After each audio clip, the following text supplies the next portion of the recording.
बिस्मिल्लाहिर्रहमानिर्रहीम। अस्सलाम वालेकुम नाज़रीन, मैं तुहाडा मेज़बान असगर गुज्जर। तुसीं वेख रहे जे गुज्जर टीवी आरफ वाला। हर रोज़ बेहतरीन ते अलग क्वालिटी जनूर लैके दोस्तें हाज़र होई दा। अज माशाअल्लाह बहुत ही खूबसूरत एक ग्वाल वाले दोस्तों वास्ते सस्ती जी मझ दी वीडियो लैके दोस्तें हाज़र होए हैं। दोस्तों मझ वेखनी है माशाअल्लाह बहुत ही खूबसूरत मझ है, टुरदी फिरदी भरावां दी नज़र। मझ ने तीसरा सूआ सूना वा, नस्ल जात दोस्तों सामने बरीक मझ, चड्डा मझ चंगा वा, थण मझ सोहने मुठ मुठ ते मोटा थाना, चवा मझ ये भी सोहना वा, चमड़ी मझ बरीक आ।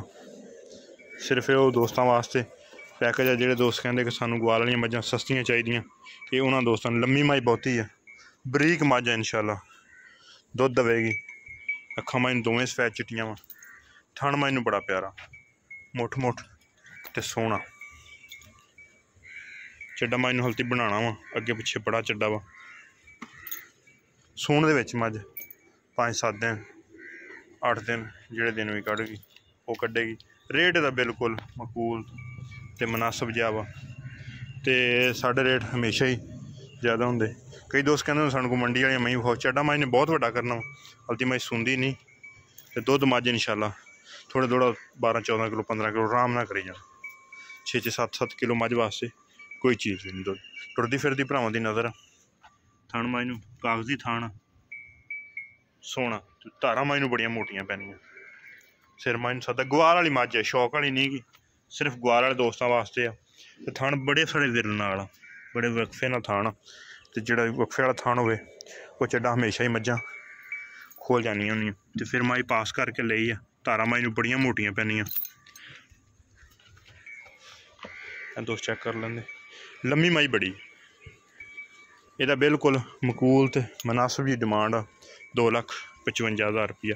सूण दे विच मझ 5-7-10 दिन ये थणा दी पिछे पिछे हर तरह की तसल्ली गारंटी है। मझ कढ़ेगी सूण दे विच 8-7 दिन, बिल्कुल मूँह दी सील शरीफ, जिवें मर्जी भावें बच्चा मूँह फड़े। धारा बड़ियां मोटियां, कोई दोस्त इंज आवे पास करके लै जाए, अगले दी मर्जी ना आवे साढ़े कोल रवे। ग्वाल वाली सस्ती मझ इंशाअल्लाह दोस्तों वास्ते। चड्डा दोस्त चेक कर सकते हैं, बड़ा सोहना तो वड्डा बनाएगी। 2,55,000 मझ का रेट आ, 2,55,000 रुपया। वीडियो पसंद आती वीडियो यार दोस्तों ने शेयर। सूण दे विच मझ 8-7 दिन लवेगी, दुध करेगी दोस्तों का इंशाअल्लाह। दुध वाला ग्वाल वाला जानवर आ, ना कि महंगा नहीं, बिल्कुल सस्ता ते मकूल रेटा का 2,55,000 रुपया। अगर वीडियो पसंद आती वीडियो यार दोस्तों ने शेयर, चैनल में सबसक्राइब, बैल आइकन का बटन प्रेस। रबता नंबर 0300-567-2355, यही व्हाट्सअप एक कॉल नंबर। बिल्कुल साफ तो सुथरी बेदाग बेऐब जानवर आ। कोई दोस्त बयाना करे सूई ले जाना चाहे 2-4-5 दिन बाद तो सूई ले जा सकता। चड्डा मझ हालती कुछ भी नहीं, मझ 7-8 दिन सूण दे लैंदी है, चाहे दोस्त अगली साइड तो रख के पिछे ने भरना फर्श। कोई दोस्त बयाना कर लवे सूई मझ लै जाए, साढ़े घर मझ सूवे सूण तो बाद लै जाए। 2,55,000 मझ का रेट आ। वीडियो पसंद आती यार दोस्तों ने वीडियो शेयर जरूर करनी, चैनल में जरूर सबसक्राइब करना वा, नाल लगे बैल आइकन के बटन करना प्रेस, ताकि हर आने वाली नवी वीडियो नोटिफिकेशन बार वक्त दोस्तों ने मिल सके। एक अगली तो नवी बेहतरीन वीडियो में फिर हाजिर होवांगे। उस टाइम तक अपने मेज़बान असगर गुजरन दी इजाज़त। अल्लाह हाफिज़।